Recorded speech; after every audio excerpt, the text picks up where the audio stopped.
আমরা শুধু ক্ষণিকের দুনিয়ার জন্যই প্রস্তুতি নিই। আমরা প্রস্তুতি নিই না আমাদের চিরস্থায়ী জীবনের জন্য।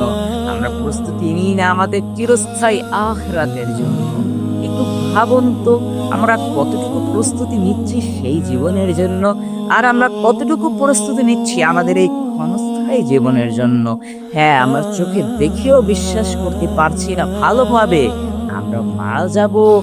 যদি বিশ্বাস করতাম আমরা ইন্তেকাল করব, তাহলে তো আমরা প্রস্তুতি নিতাম ওই চিরস্থায়ী জীবনের জন্য।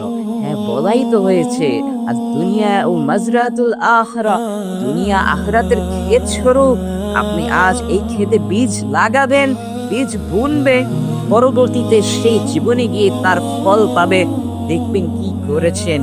হ্যাঁ, তখন আর দ্বিতীয়বার সময় দেওয়া হবে না দুনিয়ায় আসার জন্য। একবারই সময়, একবারই যতটুকু পারবো ততটুকুই হিসাব হবে, ততটুকু দিয়েই আমরা ফল পাবো।